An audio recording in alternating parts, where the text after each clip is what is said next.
నమస్కారం. నేను మీ అడ్వకేట్ కోటంరాజు వెంకటేష్ శర్మ. చట్టం ఏం చెప్తుంది? నిన్న నిర్మలా సీతారామన్ గారు బడ్జెట్ ప్రకటించారు. భారతీయులతో పాటు ఎంతో కష్టపడిన ప్రవాస భారతీయులు కూడా బడ్జెట్ మీద ఎన్నో ఆశలు పెట్టుకొని ఉంటారు. ఆశలు నెరవేరినాయా? మీకేమైనా వరాలు కురిపించారా లేదా? మీ పట్ల తీసుకున్న కఠిన నిర్ణయాలు ఏమిటి చెప్పడమే ఈ వీడియో యొక్క ఉద్దేశం. ఇది ఎన్ఆర్ఐ ట్యాక్స్ ఏ విధంగా ఉంది ఈ బడ్జెట్ లో అని చెప్తున్నాను. ఇప్పుడు మీకు ఈ వీడియో లక్ష్యం అదే.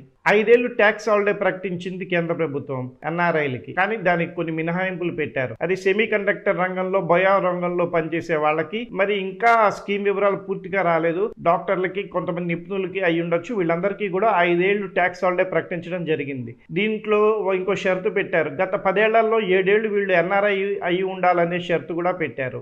రెండోది వచ్చేటప్పటికి ఫాస్ట్ డిఎస్ 2026 బ్లాక్ మార్కెట్, బ్లాక్ మనీ వెల్లడించడం కోసం ఎవరైతే వాళ్ళ ఆస్తుల్ని ఇప్పటిదాకా వెల్లడించకుండా బ్లాక్ మనీగా చలామణి అవుతున్నాయో వాటిని వెల్లడించడానికి 6 నెలలు విండో తెరిచారు. 6 నెలలు తర్వాత దీని మీద కఠినమైన చర్యలు తీసుకోబోతున్నట్టున్నారు. అందుకనే కేటగిరీ ఏ, కేటగిరీ బి కింద రెండింటి కింద విభజించారు.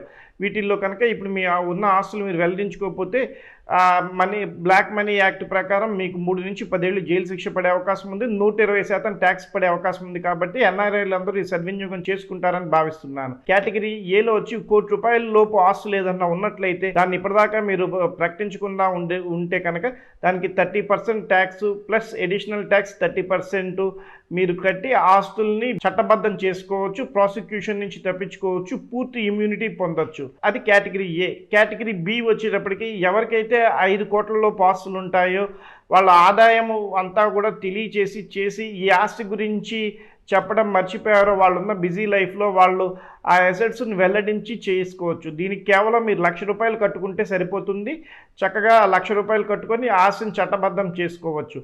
ఇంకా 20 లక్షల లోపు ఏవైతే ఉన్నాయో చిన్నవి అవన్నీ కూడా మీరు ఎటువంటి ఇది రుసుము కట్టకుండానే చేయకుండానే అది చట్టబద్ధంగా మీరు ప్రకటించుకోవచ్చు, చేసుకోవచ్చు. ఇవన్నీ కూడా ఎన్ఆర్ఐలకి బాగా ఉపయోగపడేది. మూడోది వచ్చేటప్పటికి ఎన్ఆర్ఐ ఇన్వెస్ట్మెంట్కి సంబంధించింది. ఇప్పటి వరకు కూడా ఎన్ఆర్ఐలు ఏదన్నా కంపెనీలో షేర్స్ కొనాలంటే అది 5% లిమిట్ ఉండేది. దాన్ని ఇప్పుడు 10% లిమిట్ చేయటం జరిగింది. అలాగే ఆ కంపెనీలో టోటల్ ఇండివిజువల్ కాకుండా కంబైన్డ్గా 24% వరకు కూడా విదేశీయులు ఎన్ఆర్ఐస్ దాన్ని కొనుక్కోవచ్చు అని చెప్పి పెట్టారు. అంటే 24% క్లాజ్ ఒకటి పెట్టారు. దాని ప్రకారం మీ ఇన్వెస్ట్మెంట్లు పెట్టుకోవచ్చు. అంతేకాకుండా ఎవరికైతే 2 ఇళ్ళు ఉంటాయో వాళ్ళు అంతకుముందు ఒక ఇంటి మీద నోషనల్ వాల్యూ కింద వాళ్ళు డబ్బులు ట్యాక్స్ కట్టాల్సి వచ్చేది. అది ఇప్పుడు మినహాయించారు. మీ 2 ఇళ్ళకి కూడా ఇక నుంచి ఏ ట్యాక్స్ కట్టక్కర్లేరు. ఎన్ఆర్ఐలు వాళ్ళు డబల్ ఇల్లు కూడా చూపించుకోవచ్చు వితౌట్ ఎనీ ట్యాక్స్. ఆ ప్రాపర్టీ అమ్ముతున్నారో చేస్తున్నారో ఆ టైంలో వాళ్ళు ట్యాన్ నెంబర్ ఇవ్వాల్సి రావటము, వాళ్ళు ఆడిటర్ దగ్గరికి వెళ్ళి సర్టిఫికేట్స్ అది తీసుకోవటము, చేయటము, ఇదంతా కూడా చాలా డాక్యుమెంటేషన్, చాలా దీర్ఘకాలిక ప్రయాసతో కూడుకున్నది ఉండేది. ఇప్పుడు దాన్ని అంతా తీసేసి కేవలం మీ పాన్ నెంబర్తోనే వాళ్ళు చలాన్ కట్టేసి ఆ ప్రాపర్టీ రిజిస్ట్రేషన్ అని చేసుకోవచ్చు. దీనివల్ల మీకు చాలా కాగిత భారం తగ్గుతుంది, ఆడిటర్ ప్రమేయం తగ్గుతుంది, మీ ఆస్తులు త్వరితగతిని మీరు అమ్ముకోవచ్చు, చేయొచ్చు. ఇది కూడా చక్కగా ఉపయోగపడుతుంది. ఇంకా వచ్చి మీరు గతంలో డిసెంబర్ 31 లోపు ఐటీ రిటర్న్స్ వేసుకోవాలి. దాన్ని ఇప్పుడు మార్చి 31 వరకు కూడా పొడిగించడం జరిగింది. ఆ తర్వాత కూడా పెనాల్టీతో మీరు వేసుకోవచ్చు, చేయొచ్చు. ట్యాక్స్ స్లాబ్ సిస్టమ్ కూడా ఈ విధంగా ఉంది.